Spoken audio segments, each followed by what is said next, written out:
로마서 7장 22절 내 속사람으로는 하나님의 법을 즐거워하되 내 지체 속에서 한 다른 법이 내 마음의 법과 싸워 내 지체 속에 있는 죄의 법으로 나를 사로잡는 것을 보는도다. 오라 나는 공고한 사람이로다.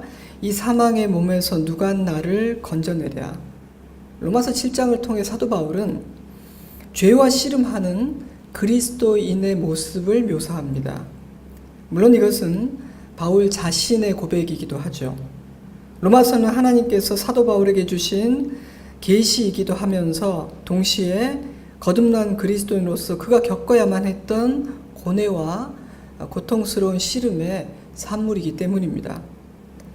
로마서 7장에 의하면 그리스도인은 죄를 한없이 혐오하면서도 또한 죄에 쉽게 넘어지고 마는 연약한 존재입니다.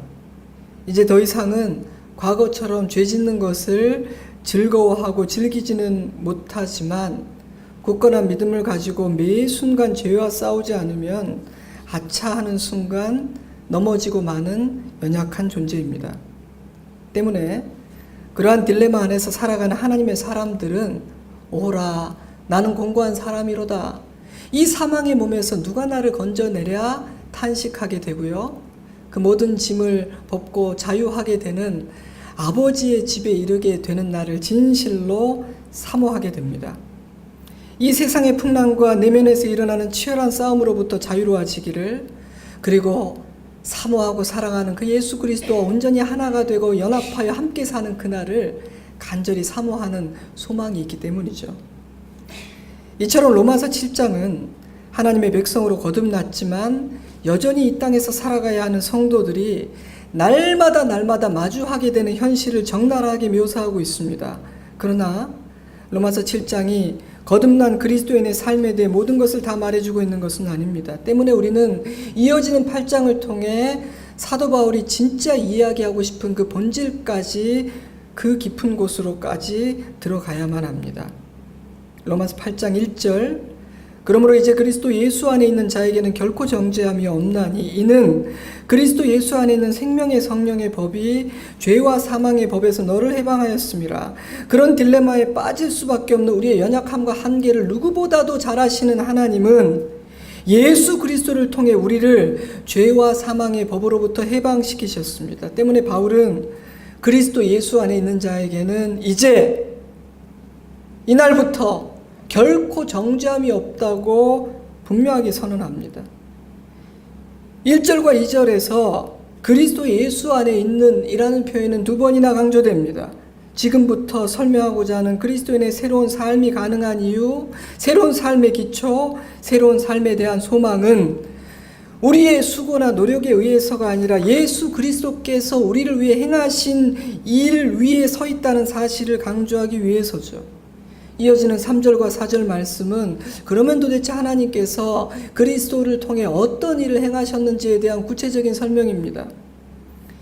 율법이 육신으로 말미암아 연약하여 할 수 없는 그것을 하나님은 하시나니 곧 죄로 말미암아 자기 아들을 죄 있는 육신의 모양으로 보내어 육신의 죄를 정하사 육신을 따르지 않고 그 영을 따라 행하는 우리에게 율법의 요구가 이루어지게 하려 하심이니라.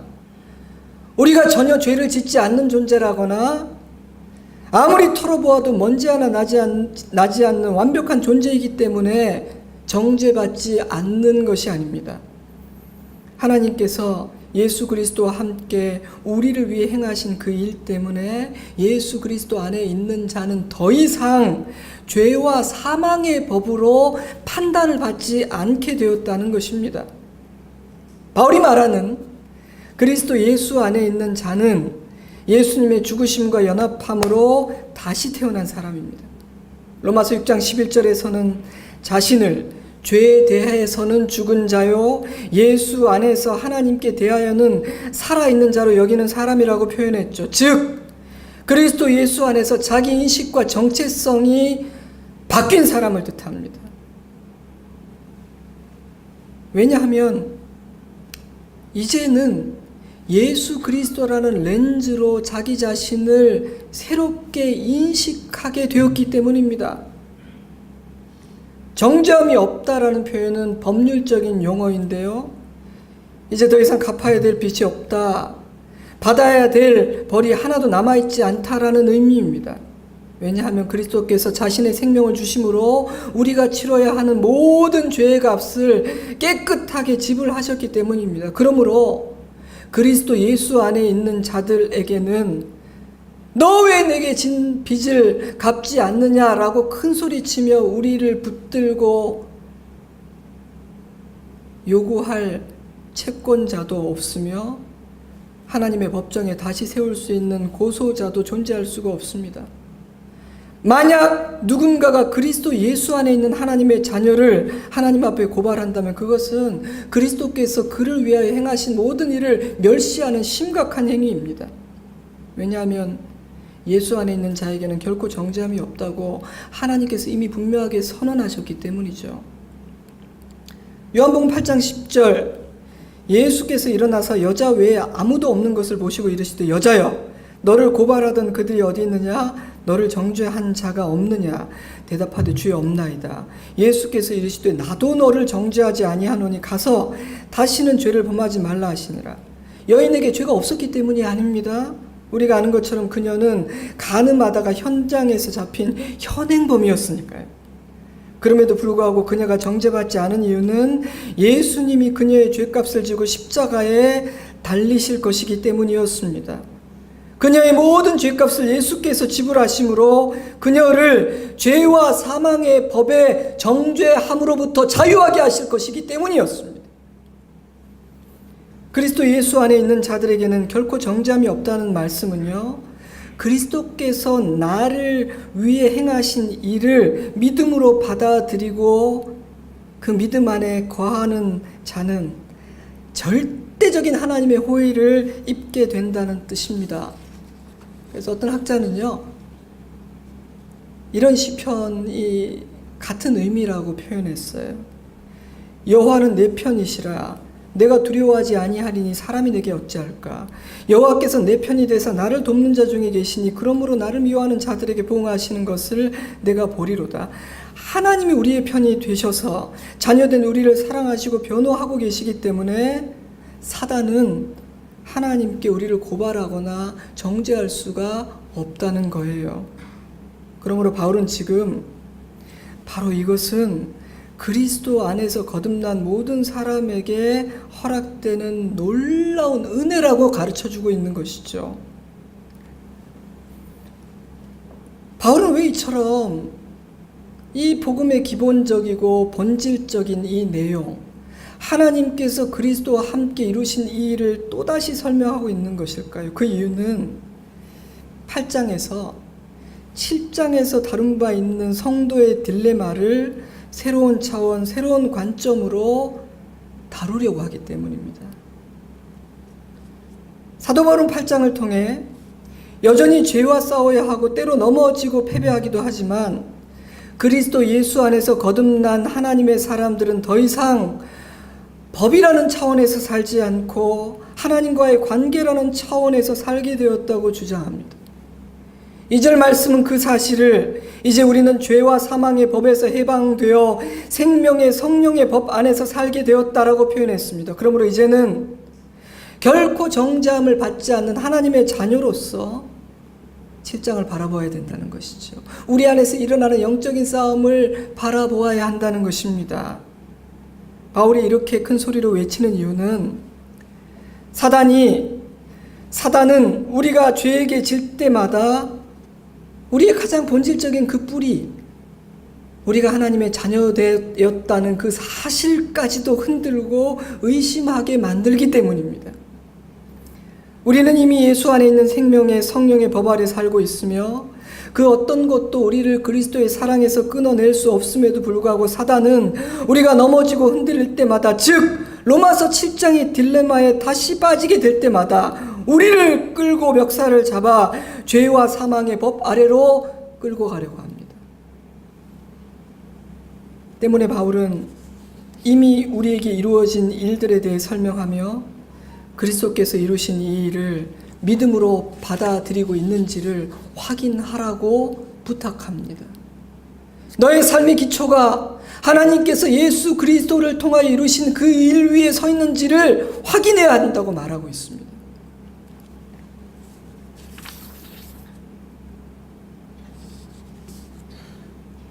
이렇게 하나님께서 우리를 위해 그리스도 예수 안에서 이미 행하신 일, 완전히 완성해 버리신 그 일, 우리 삶의 새로운 기초, 우리의 소망에 대해 명백하게 설명한 바울은 우리가 그 생명의 성령의 법 아래에서 계속해서 살아가기 위해서 해야 하는 중요한 선택이 있다고 말합니다. 그것은 바로 이제 나는 성령을 따르는 삶을 살겠다라는 확고한 결정입니다. 이제 나는 더 이상 육신을 따라 살지 않고 육신의 생각에 지배를 받지 않으며 성령을 따라 살겠다는 확고한 결정을 해야 한다고 말합니다. 사랑하는 성도 여러분, 우리는 이 결정을 한 사람입니까? 로마서 8장 5절, 육신을 따르는 자는 육신의 일을, 영을 따르는 자는 영의 일을 생각하나니 육신의 생각은 사망이요 영의 생각은 생명과 평안이니라. 어떤 주석은 이 구절을 이렇게 설명합니다. 바울은 두 종류의 삶을 대조하고 있다. 이 세상에는 두 가지 삶의 방식이 있으며 어떤 삶의 방식을 택하느냐에 따라 그 결과는 극단적으로 달라진다는 사실을 선명하고 강력하게 교훈하기 위해 바울은 이런 대조를 사용하고 있는 것이다. 이것은 결국 삶의 태도와 성향에 대한 묘사이다. 한 방식은 육신의 욕구와 지시를 따라 사는 것으로 사망에 이르게 된다. 또 다른 방식은 성령께서 이끄시는 대로 하나님께서 기뻐하시는 삶을 살아가는 것으로 생명과 평안에 이르게 된다. 이 두 가지 외에 다른 선택은 없다. 때문에 사도 바울은 거듭난 하나님의 자녀들에게 성령을 따르는 삶을 택하라고 명령합니다. 여러분, 저와 여러분은 이 선택을 분명히 했습니까? 매일매일 또다시 그 선택을 하면서 살고 있습니까? 그런데 그러한 선택을 요구하는 바울은 생각이라는 영역을 다루고 있어요. 생각. 표준 세번역 성경으로 제가 5절 6절을 다시 읽어드리죠. 육신을 따라 사는 사람은 육신에 속한 것을 생각하나 성령을 따라 사는 사람은 성령에 속한 것을 생각합니다. 육신에 속한 생각은 죽음입니다. 그러나 성령에 속한 생각은 생명과 평화입니다. 행위와 삶에 대해 말하는 바울은 왜 생각이라는 영역을 다루는 것일까요? 그 이유는 우리의 모든 행위와 선택의 깊은 뿌리는 생각에 있기 때문입니다. 그래서요, 영성학자들이나 우리 초대교회 교부들은요, 생각을 묘사할 때 언제나 치열한 영적인 전쟁터로 묘사합니다. 생각을 소유하면 그 사람의 몸, 그 사람의 삶, 그의 오늘과 내일을 다 가질 수 있음을 누구보다도 잘 알고 있는 사단은 우리의 생각에 들어와 우리의 생각을 소유하는 일에 최선을 다합니다. 제가 종종 인용하는 C.S. 루이스의 스크루테이프의 편지를 보면 높은 마귀와 졸개 마귀가 사람의 생각을 어떤 식으로 소유하려고 하는지 그 전략들이 드러나 있습니다. 생각은 치열한 영적인 전쟁터입니다. 때문에 마음과 생각을 지켜내는 것, 성령의 생각을 하겠다고 매일 순간 선택하는 것은 굉장히 중요한 결정입니다. 왜냐하면 우리는 거듭났지만 그 선택을 매일 순간 의지적으로 하지 않으면 생각의 방향이 성령의 생각으로 가지 않을 가능성이 많거든요. 저도 예외가 아닙니다. 누구누구의 뇌구조라는 그림이 유행했던 적이 있죠. 제가 몇 개를 가져와 보았어요. 첫 번째 그림을 보면 이분은 요즘 내용은 모르지만 고민과 고뇌가 굉장히 많은 것 같아요. 그리고 우정을 굉장히 중요하게 여기는 사람인 것 같습니다. 다음 그림을 보면 이분은 등록금과 이 문화생활에 대한 욕구가 굉장히 강한 분이에요. 과외 준비, 수업 부담과 같은 생각도 크게 자리를 잡고 있습니다. 뭐 하는 분인가? 제가 이런 생각을 해봤어요. 본인의 이름까지 기록되어 있는 이 세 번째 그림을 보면 이분의 생각에는 돈이라는 가치가 굉장히 큰 포션을 차지하고 있다는 것을 볼 수 있고요. 비록 작은 점으로 표시되어 있지는 하지만 최석봉 요주의 인물, 이분하고 요즘 뭐 어려움이 있으신가 봐요. 그리고 마지막 그림은 어느 구인 구직 포털 사이트에서 조사한 것인데요. 구직자의 뇌구조입니다. 우리가 짐작하는 것처럼 취업, 연봉, 카드빚, 어두운 미래와 같은 주제들로 가득합니다. 이런 생각들이 가득하니까 당연히 또 뭘 생각합니까? 아래를 보면 로또 당첨인지 이런 생각도 가끔씩 하게 되는 것 같아요. 저는 이 그림들을 이렇게 쭉 하나, 이보다 훨씬 많았습니다. 너무 재밌는 그림이 많았지만 다 보여드릴 수는 없고, 제가 이 그림들을 보면서 했던 생각은, 우리도 각자 집에 가서 한번 솔직하게 뇌 그림 그리고 내 머릿속에 있는 생각들을 한번 적어보고 그 비율과 비중을 한번 정리해보면 어떨까 하는 생각이 들었습니다. 혼자만 보는 것이 좋을 것 같아요. 그래야지 솔직하게 그릴 수 있으니까. 그리고 지금 내 안에 가득 차 있는 생각은 어떤 것들이며 과연 그것이 건강하고 균형을 잡고 있는지를 객관적으로, 그리고 하나님 앞에서 점검해 보는 것이 굉장히 참 의미가 있겠다. 제가 그런 생각을 해보았어요. 왜냐하면 사도 바울에 의하면 우리 안에 있는 생각이 무엇이냐에 따라 우리 매일의 삶과 우리의 끝의 결과는 굉장히 달라지기 때문이에요. 생각이라는 영역에서 이루어지는 영적 전투는 만만치가 않습니다. 감사한 사실은 우리는 이미 유리한 고지를 점유하고 있다는 것이죠. 적어도 두 가지 차원에서 그렇습니다. 첫째로 예수 그리스도께서 우리를 위해 죽으심으로 우리는 이미 죄와 사망의 법에서 완전히 해방되었다는 것입니다. 때문에 하나님의 자녀로서 생명의 성령의 법 아래에서 살고 있는 우리는 결코 하나님 앞에 다시 정죄함을 받지 않습니다. 뿐만 아니라 예수 그리스도의 대속의 죽음으로 죄의 값을 다 지불하시고 우리를 다시 사신 하나님의 은혜로 인해 이제 우리는 하나님의 소유물이 되었습니다. 그래서 여러분 눈에는 보이지 않지만 사실 우리에게는 죄는 나의 것이라는 명찰표가 다 붙어 있어요. 건드리지 마라. 죄는 내 거니까 라는 명찰이 붙어 있다고요. 그러므로 여러분, 우리의 생각 역시 하나님의 것입니다. 때문에 우리의 생각을 점령하기 위해 호시탐탐 노린다 할지라도 사단은 결코 진정한 하나님의 자녀의 생각을 소유할 수가 없습니다. 왜냐하면 우리의 생각과 우리의 몸과 우리의 모든 것이 다 하나님의 것이니까요. 하나님의 이름표가 다 붙어 있기 때문이에요. 마음속으로 아멘 하셨다고 제가 믿겠습니다. 그러므로 내 생각을 지키기 원한다면 우리는 매 순간 육신의 생각이 아닌 성령의 생각을 따라가는 자가 되기를 진심으로 소원한다면 우리는 이렇게 선포해야 합니다. 아버지, 나의 몸과 나의 생각과 나의 삶 전부는 아버지의 것입니다. 그러므로 내 생각에 육신의 생각이 들어올 자리가 없음을 저는 믿습니다. 어둠아 사단아, 내 생각과 내 마음에 네가 잠시라도 머무를 공간은 없다. 왜냐하면 나는 하나님의 것이니까. 내 주인은 하나님이시다. 선포해야 합니다. 여러분, 이런 믿음의 고백과 선포는 효과적이기에, 그리고 강력하게 하나님은 우리의 입술로 고백하는 것을 굉장히 중요하게 여기시고 요구하셨어요.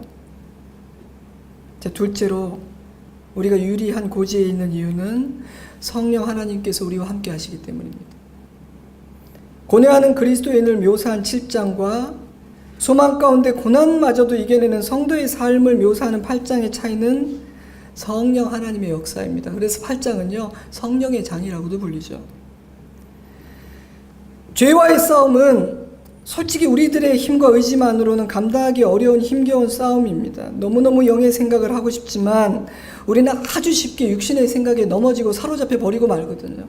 자꾸 옛날로 회귀합니다. 옛사람의 생각으로 돌아갑니다. 그러나 성령 하나님께서 우리를 위해 기도하고 계시며 우리의 능력이 되시고 우리 안에 있는 죄악의 쓴뿌리를 통제하고 계실 뿐 아니라 하나님의 자녀들로 하여금 하나님의 뜻을 사모하고 하나님을 더 사랑하도록 이끌고 계십니다. 때문에 그런 성령 하나님의 도우심 가운데서 우리는 이 생각이라는 정쟁터에서 이길 수가 있음을 믿으세요. 여러분, 우리가 잊지 말아야 할 사실은 만약 여러분이 자신을 나는 하나님의 자녀라고 고백할 수 있다면 성령 하나님은 이미 여러분과 함께하고 있다는 것입니다. 여러분, 이게 말이 안 되는 생각입니다. 이런 생각은 나는 하나님의 자녀인 것은 믿겠는데 성령님이 나와 함께 하시는 걸 못 믿겠다. 말도 안 되는, 그럴 수가 없어요. 로마서 8장 9절 만일 너희 속에 하나님의 영이 거하시면 너희가 육신에 있지 아니하고 영에 있나니 누구든지 그리스도의 영이 없으면 그리스도의 사람이 아니라. 고린도전서 12장 3절 성령으로 아니하고는 누구든지 예수를 주시라 할 수 없느니라. 성령 하나님께서 우리와 함께하고 계시기에 모든 하나님의 자녀들은 생각이라는 치열한 전쟁터에서 승리할 수가 있는 것입니다. 그러나 그 승리를 경험하고 누리며 살려면 내 안에 성령 하나님이 계시고 그 성령 하나님이 나를 너무너무 돕기 원하신다는 사실 여러분들이 아멘 하면서 실제적으로 인정해야 합니다. 성령 하나님을 환영해야 됩니다. 성령 하나님께서 여러분 안에 행하시고자 하는 모든 일을 두 손을 들고 환영하고 받아들여야 됩니다. 저는 환영이라는 표현이 좋습니다. 웰컴. 환영한다는 것은요, 기쁨으로 맞이한다는 겁니다. 그리고 그분이 그렇게 일하실 수 있도록 성령 하나님에게 자리를 내어드린다는 것입니다. 여러분, 성령 하나님을 환영하셨습니까? 성령 하나님께 자리를 온전하게 내어드렸습니까? 생각은 치열한 영적인 전쟁터입니다. 때문에 사단은 우리의 생각을 점령함으로 우리의 삶을 파괴하고 우리 안에 이루고자 하시는 하나님의 선하고 아름다운 일들을 다 망가뜨리려고 합니다. 하지만 여러분, 우리는 굉장히 유리한 고지에 서 있습니다. 예수 그리스도께서 자신의 핏값으로 우리를 죄와 사망의 법에서 생명의 성령의 법으로 옮겨 놓으셨고 그 순간 성령 하나님께서 우리와 함께 하기 시작했기 때문이죠. 스가랴 4장 6절 만군의 여호와께서 말씀하시되 이는 힘으로도 되지 아니하며 능력으로도 되지 아니하고 오직 나의 영으로 되느니라. 그러므로 예수께서 우리를 위해 행하신 일들을 믿고 그 위에 우리의 삶의 기초를 세운 사람, 우리를 돕기 위해 오신 성령님을 진심으로 환영하는 사람은 생각이라는 영역에서 벌어지는 치열한 전투에서 반드시 이기게 되는 것입니다. 하지만 이러한 승리를 날마다 누리고 그 승리를 기뻐하고 찬송하는 삶을 살기 위해서는 우리가 해야 되는 굉장히 중요하고 구체적인 일이 있습니다. 그것은 선택하는 것입니다. 선택하는 것입니다. 예수 그리스도를 만난 그 결정적인 순간에 한번 중요한 선택을 해야 되고요. 그리고 매일매일 아침 눈을 뜰 때마다 하루를 살아가는 순간순간 선택을 해야 됩니다. 어떤 선택이냐? 제가 두 가지로 나눠본다면 첫 번째 선택은 무엇을 차단하고 내가 무엇으로부터 끊어질 것인가라는 선택이고, 둘째는 무엇으로 내 생각을 채울 것인가, 나는 무엇을 생각하고 어떤 생각을 따를 것인가라는 선택입니다. 그 두 가지 선택을 해야 됩니다. 이미 우리는 했지만 또 매일 해야 됩니다. 얼마 전에 제가 아주 재밌는 제목의 기사를 봤어요. 제목이 재밌어가지고 내용을 봤습니다. 제목이 뭐냐 하면 나는 뉴스를 끊었다. 나는 뉴스를 끊었다. 11월 7일자 기사인데 내용을 제가 간추려 드리면 내용은 이러합니다. 43세의 직장인 박훈기 씨는 지난달 31일부터 뉴스를 보지 않는다. 마지막으로 본 건 거제 묻지마 폭행 살인 사건. 20대 남성이 폐지 줍던 50대 여성을 장시간 때려 죽였다는 소식에 그는 치가 떨렸다. 그날 내내 뉴스가 남긴 잔혹함과 피로감에 시달려야 했다. 그래서 그날 그는 당분간은 뉴스를 보지 않기로 마음먹었다. 그는 이제 아름다운 피아노 음악을 들으며 책을 보며 회사에 출근한다. 박 씨는 일주일 정도 되었는데 마음이 한결 편해졌다고 말한다. 한창수 고려대 정신건강의학과 교수는 사람들은 타인의 행동을 거울처럼 반영하는 거울 뉴런이 있어서 잔혹하거나 부정적인 이야기를 보고 들으며 심리적으로 영향을 받는다고 설명한다. 부정적인 뉴스들을 양산하고 사례와 범죄의 방법들을 자세히 설명하기보다는 예방할 수 있는 방법을 찾거나 사회 곳곳에서 훨씬 더 많이 존재하고 있는 아름다운 미담을 소개하는 건강한 기사가 많아지는 것이 필요하다라고 전했다. 고개가 끄덕여지는 기사였습니다. 여러분, 우리 역시 차단해야 될 것들을 차단하는 선택을 해야만 합니다. 그런 것들 중에서는요, 아예 그냥 내 삶에서 끊어내버리고 뿌리마저 뽑아버려야 하는, 영원히 버려야 하는 선택도 있겠고, 마치 우리가 일주일 40일 이렇게 정해서 금식하는 것처럼 일시적으로 내가 잠시 끊어야겠다라고 생각해야 될 것도 있습니다. 아마 이 기사에 나온 이분은 영원한 선택은 아니고 내가 잠시 좀 떠나 있어야겠다, 너무 내가 생각에 영향을 받는다, 그렇게 생각했던 것 같아요. 그런 것들을 분별하고 선택하는 지혜는 너무나 중요한 실력입니다. 여러분, 우리의 생각에 영향을 끼치는 것들은 아주 많습니다. 우리의 성장 배경, 살면서 주고받은 많은 상처들, 배우고 경험한 것들, 이런 다양한 요인들은 이미 우리의 생각에 영향을 끼치고 있습니다. 그러니까 여러분, 저나 여러분의 생각은 우리가 생각하는 것만큼 건강하고 바르고 균형 있지 않아요. 우리의 생각은 많은 한계를 가지고 있는 것이죠. 때문에 우리는 그러한 우리의 연약함에 잘못된 영향을 끼칠 수 있는 것들, 우리의 심성을 파괴하는 것들이 무엇인지를 분별하고 차단하는 선택을 해야 합니다. 그것은 각자에게 다 다릅니다. 그러므로 이것은 개인적으로 해야 되는 선택이에요. 두 번째 선택은요, 내 생각을 무엇으로 채울 것인가라는 보다 적극적인 선택입니다. 여러분, 생각은 선택의 문제입니다. 아니, 목사님, 생각은 저절로 떠오르는 것인데요. 그렇지가 않습니다. 어떤 생각을 하고 어떤 생각을 따를 것인지는 내 선택의 문제입니다. 만약 그것이 저절로 되는 일이라면 하나님께서 내 생각에 대해서 책임을 물을 수가 없죠. 근데 그것은 내 선택이기 때문에 하나님은 생각에 대해 책임을 물으십니다. 설사 어떤 생각이 떠올랐다 할지라도 그 생각의 방향을 바꾸는 선택을 우리는 할 수 있습니다. 만약 선택의 문제가 아니라면 하나님은 당신의 자녀들에게 영의 생각을 하라고 선택을 요구하지도 않으셨을 거예요. 자, 이곳에 사용된 프로네마라는 단어는 참 흥미롭게도 로마서 8장에만 딱 사용되는 단어예요. 현대어로 풀자면 사고방식이라는 단어가 적합하다고 해요. 죄송합니다. 제가 또 영어 성경 또 갖고 왔습니다. For the mind set on the flesh is death, but the mind set on the spirit is life and peace. 이 말씀을 읽으면서 저는 하나님께서 네 생각의 세팅을 바꿔라, 육체에서 성령으로. 너의 생각의 세팅을 바꿔라, 육체에서 성령으로, 이렇게 말씀하고 계신다는 생각이 들었습니다. 이렇게 묵상을 하다가 오래전에 읽었던 책 한 권이 생각나서 꺼내서 봤습니다. 어떤 부장판사님이 쓴 책이었는데 그분은 매일 아침 자신의 삶을 리부팅, 즉 껐다가 다시 켜는 것으로 하루를 시작한다고 합니다. 그것은 어제와 작별하고 새로운 하루를 시작하는 거룩한 의식이며 오늘도 변화하기를 원하는, 변화를 향하는 자신의 간절함의 표현이고 매일 다시 태어나는 신성한 의식이라고 합니다. 그래서 그는 전화기도 반드시 다시 껐다가 켜고 모든 것을 리부팅을 한다고 해요.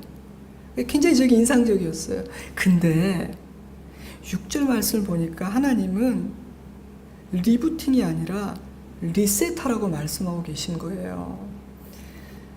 제가 또 전문 지식이 없고 무지하니까 또 잘못 이해했을까봐 사전 찾아봤죠. 리셋, 컴퓨터 따위의 전체나 일부를 초기 상태로 되돌리는 일, 기억장치 개수기 레지스터 따위를 0의 상태로 되돌리는 일. 그러니까 제가 이해한 게 잘못됐으면 나중에 말씀해 주세요. 저는 이렇게 이해했습니다.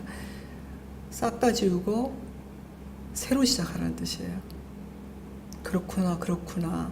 하나님은 우리의 생각에서 이런 일이 일어나기를 원하시는 것이구나. 사랑하는 성도 여러분, 여러분은 예수 그리스도를 만난 후 리셋하셨습니까? 예전 프로그램을 싹 지워버리고 다시 까셨습니까? The mind set on the flesh, 육신에 세팅되어 있던 우리의 생각이 The mind set on the spirit, 성령의 생각으로 리셋되었나요? 학자들은 이 로마서 8장 6절 말씀을 갈라디아서 5장과 연결을 시킵니다. 사도 바울은 다른 표현, 다른 언어로 똑같은 주제를 다루고 있다고 말해요. 제가 읽어드리죠. 육체의 일은 분명하니 곧 음행과 더러운 것과 호색과 우상숭배와 주술과 원수 맺는 것과 분쟁과 시기와 분냄과 당짓는 것과 분열함과 이단과 투기와 술취함과 방탕함과 또 그와 같은 것들이라. 전에 너희에게 경계한 것 같이 경계하노니 이런 일을 하는 자들은 하나님의 나라를 유업으로 받지 못할 것이요 오직 성령의 열매는 사랑과 희락과 화평과 오래 참음과 자비와 양선과 충성과 온유와 절제니 이 같은 것을 금지할 법이 없느니라. 학자들은 이 말씀을 로마서 8장 6절의 또 다른 버전이라고 설명합니다. 우리는 우리의 생각을 리셋해야 합니다. 육신의 사람은 할 수 없지만 그리스도인은 할 수 있다고 말씀하십니다. 하지만 우리 그리스도인들에게도 너무나 오랫동안 형성되어 온, 그래서 내 안에 자리 잡게 된 그 사고방식, 마인드셋을 완전히 리셋한다는 것은 절대로 쉬운 일이 아닙니다. 우리가 막 노력한다고 되는 일도 아니죠. 하지만 앞서 말씀드린 두 가지 사실을 기억하면 가능하다고 말씀하십니다.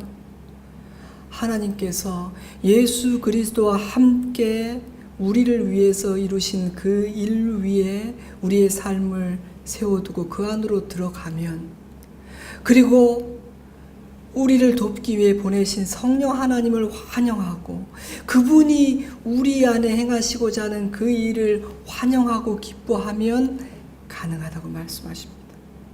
저는 진실로 저의 생각이 완전히 리셋되기를 소원합니다. 순종하겠습니다. 따르겠습니다라고 고백하라는 것이죠. 사도 바울은 그런 경험을 했던 사람입니다. 율법의 사람, 자기 의의 사람이었던 그는 영의 생각을 하는 사람으로 완전히 변화되었습니다.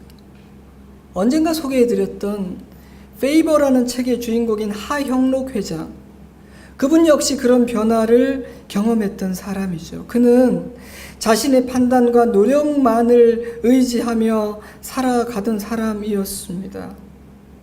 여러분, 오해하시면 안 돼요.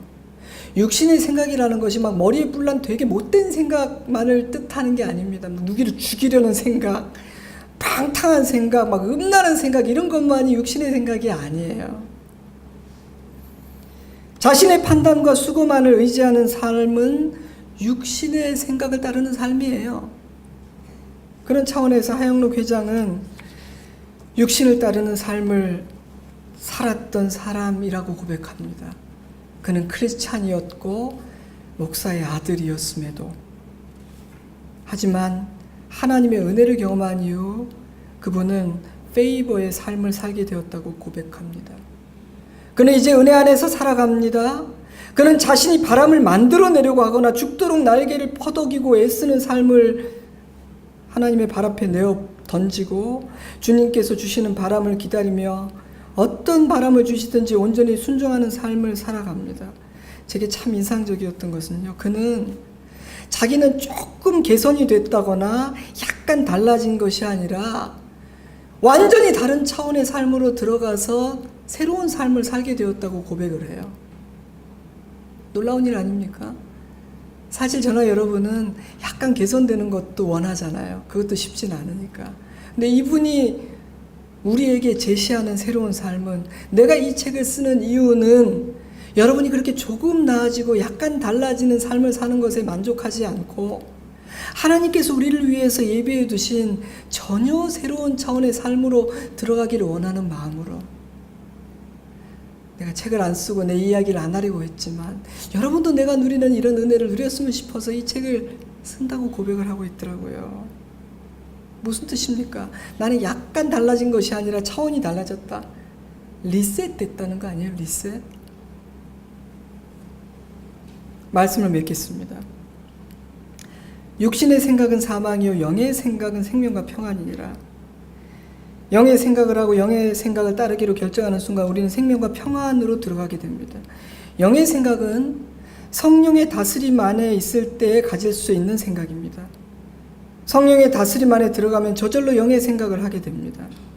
성령 하나님께 자신을 온전히 내어드린 자, 성령 하나님을 환영하는 자만이 가질 수 있는 생각이 영의 생각입니다. 물론 영의 생각을 하기 위해서는 말씀을 듣고 읽고 배워야 합니다. 그러나 성령님을 환영하고 기뻐하지 않으면, 성령님께 우리 자신을 다 내어드리지 않으면 말씀은 우리 안에서 아무런 일도 할 수가 없습니다. 왜냐하면요, 성령께서 그 말씀의 능력으로 우리에게 임해 주시지 않으시면, 성령님을 환영하고 내어드리지 않으면 우리는 어떤 놀라운 일을 하냐 하면 말씀조차도 내가 주관하고 판단하게 되거든요. 말씀이 나를 판단하는 것이 아니라. 그러므로 여러분, 오늘 이 아침 여러분 마음으로 그리고 입을 열어 고백하십시오. 성령 하나님 환영합니다. 할렐루야 환영합니다. 그거를 몇몇 교단이 쓰는 용어라고 여러분 오해하지 마세요. 그리고 이렇게 고백하십시오. 하나님, 나는 당신의 것입니다. 그러니까 내 안에 들어오셔서 하고 싶은 대로 하십시오. 제가 그 모든 재앙과 빗장을 풀어버릴 테니 성령 하나님 환영하오니 이 안에 자리 잡으시고 하고 싶은 대로 다 하십시오. 성령 하나님 안에서 나누는 대화는 우리에게 생명과 평안을 줍니다. 왜냐하면 성령님은요, 순식간에 우리의 생각의 방향을 시프트 하시거든요. 지난주 중에 한 성도님의 상담을 요청받았습니다. 그 전주에 받았는데 제가 그 전주는 시간이 없어서 이번 주에 보기로 했었죠. 3시간 가까이 굉장히 무거운 대화를 나눴습니다. 그분이 지고 있는 인생의 짐에 대한 고민이었습니다. 너무나 힘겹고 무거운, 그리고 뾰족한 답이 없는 이야기였기 때문에, 그리고 너무 오랫동안 그 이야기를, 그런 짐을 져왔기 때문에 이제는 사람들에게는 나누지도 못하겠대. 왜냐하면 여러분 뭐 그런 말 있잖아요. 좋은 얘기도 한두 번인데 뭐 맨날 무거운 얘기를 하니까 듣는 분들도 짐 빠지고 이제는 듣고 싶어 하지 않는 것 같아서 자기가 이제는 얘기도 못하게 되었다고 얘기를 하시더라고요. 좀 놀라긴 했어요. 사람이 힘들면 뭐 남 생각 해주기 어려운데 그 와중에 남을 배려하고 계시니까 참 놀랍긴 하죠. 그분의 걱정 그대로 솔직히 대화를 시작하고 처음 한 10여 분, 20여 분 동안은 그분이야 뭐 얼굴이 어두운 채로 이야기를 시작했지만 저도 그 얘기를 듣다 보니까 막 제 영혼이 막 심연으로 가라앉더라고요. 힘들더라고요. 그래서 막 기도를 드렸습니다. 하나님, 제 마음을 다스려 주시고 성령 하나님, 대화하는 이 공간에 충만하게 임해 주십시오. 성령 하나님, 우리의 소망이 되어 주십시오. 그리고 저에게도 성령님의 생각과 지혜를 주십시오. 그 기도를 드리고 저라고 뾰족한 수가 있지는 않았지만 하나님께 제게 주신 마음을 따라 평안 가운데 같이 이렇게 대화를 했어요. 그게 이제 3시간 가까이 대화를 했어요. 근데 신기한 것은요, 제가 성령 하나님께서 그 공간에 충만해지기를 기도하고 하나님께서 우리의 대화와 생각을 주장해 주시고 이끌어 주시기를 환영하고 요청하니까 공기가 달라지더라고요. 분위기가 바뀌는 거예요. 그분의 얼굴이 바뀌고 제 얼굴의 낯빛이 좀 달라지는 거예요. 그래서 제가 대화 끝날 때 물었어요. 우리가 굉장히 어둡게 대화를 시작했는데 얼굴빛이 좀 나아진 것 같으네요. 그랬더니 그러게 말이에요. 제 마음이 답을 나눈 것도 아닌데 달라졌어요. 물론 현실로 딱 돌아가면 쉽게 또 다시 넘어질 수 있겠죠. 그러나 그 순간만큼 우리가 알게 된 것이 있습니다. 성령 하나님을 환영하고 우리의 생각의 소유권을 쥐고 계신 하나님께 맡겼더니 한순간에 주님께로 이끌어 주시더라고요. 사랑하는 성도 여러분, 성령의 생각은 생명과 평안입니다. 하나님은 사랑하는 자녀들이 생명과 평안 안에 있기를 원합니다. 비결은 단순합니다. 그리스도 안에 거하는 것입니다. 성령 하나님을 환영하고 그분의 일을 환영하는 것입니다. 그리고 그 은혜 안에서 영의 생각으로 리셋하는 것입니다. 하지만 우리는 날마다 성령의 생각을 하는 훈련을 해야 합니다. 왜냐하면 아직은 성령을 따라 사는 것이 익숙하고 자연스럽게 되지가 않으니까요. 아직은 그렇습니다. 그래서 우리는 연습하고 훈련해야 하는데 모든 훈련에는 좋은 코치가 필요하죠. 그래서 하나님은 좋은 코치를 보내주셨습니다. 바로 성령 하나님이십니다. 그러니 매일 아침 눈을 뜰 때마다 성령 하나님을 환영하십시오. 우리를 인도하시고 말씀이 능력이 되게 하시는 성령 하나님께 여러분의 생각과 삶 전부를 드리십시오. 하나님의 생명과 평안은 내 뜻이 이루어질 때에 누릴 수 있는 것이 아닙니다. 모든 것이 주님의 뜻대로 될 때, 우리가 주님의 권위를 인정하고 100% 순종하는 자리에 나아가게 될 때에 그 생명과 평안도 100% 누리게 됩니다. 그것은 영의 생각을 하는 사람들이 누리는 은혜라고 약속해 주셨습니다. 이 아침 우리 모두에게 그 삶을 소원하는 소원이 있길 바랍니다. 그리고 그 생명과 평안을 이제는 누리고 영의 생각을 하며 살겠습니다. 우리의 입을 열어 고백하는 이 예배가 되기를 주님의 이름으로 축복합니다. 기도하겠습니다. 사랑하는 여러분, 오늘 이 아침에 우리가 나눈 말씀을 각자가 붙드십시오. 우리에게는 로마서 7장의 싸움이 있습니다. 그러나 우리는 하나님께서 그리스도 예수 안에 있는 자들을 위해 행하신 일들을 기억하고 붙들어야 합니다. 그리고 우리에게 허락하신, 우리와 함께 하시고 힘주시는 성령 하나님을 환영해야 합니다. 그분이 하고자 하시는 모든 일을 기뻐하고 우리를 온전히 내어 맡길 수 있어야 합니다. 그리하면 우리는 생명과 평안을 누리게 됩니다. 옛 습관들이 있습니다. 오랫동안 형성되어 온 우리의 마인드셋을 리셋한다는 것은 우리 힘으로 되는 일은 아닙니다. 그러나 이 아침 예수 그리스도를 의지하고 성령 하나님을 환영합시다. 우리 잠시 기도할 때 오늘 말씀을 통해서 여러분 각자에게 주신 음성을 따라서 진실로, 목소리는 크지 않아도 되지만 진실로 기도합시다. 여러분의 가정을 위해서, 여러분의 가정의 마인드셋이 바뀌기를 기도합시다. 기도하겠습니다.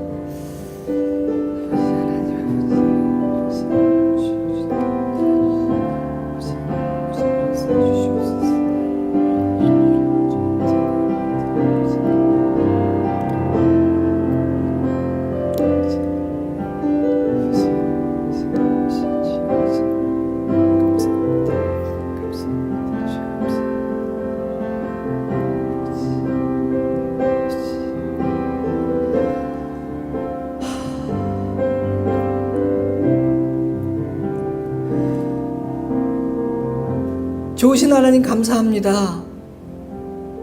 우리가 연약하여 할 수 없는 것을 이미 다 이루어 놓으셨으니 감사합니다. 성령 하나님 우리와 함께 하시며 우리를 이끄시고 끊어야 될 것들로부터 우리를 지키시고 가야 할 곳으로 이끌어 주시니 감사합니다. 생각은 치열한 전쟁터입니다. 우리가 생각을 주목하게 되는 이유는 그 생각이 굉장히 엄청난 결과의 차이를 만들고 우리의 삶을 이끌기 때문입니다. 주님께 고백합니다. 우리의 생각은, 우리의 삶은 아버지의 것입니다. 그러므로 마귀가 우리의 생각을 소유할 수 없음을 선포합니다. 이제 영을 따르고 영의 생각을 하겠다고 고백하고 선언합니다. 그리하여 날마다 그리스도 예수 안에 있는 그 생명과 평안을 누리겠습니다. 우리 사랑하는 성도들의 가정에 이 리셋되는 놀라운 은혜가 임하기를 기도하며 우리 구주 예수 그리스도 이름으로 기도드리옵나이다. 아멘. 다 같이 자리에서 일어나서 우리 찬양합니다.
거기서 우리 영원히 거기서 우리 영원히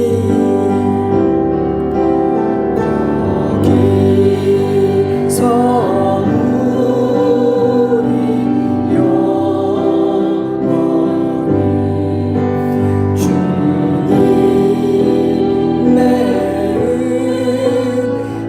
은혜로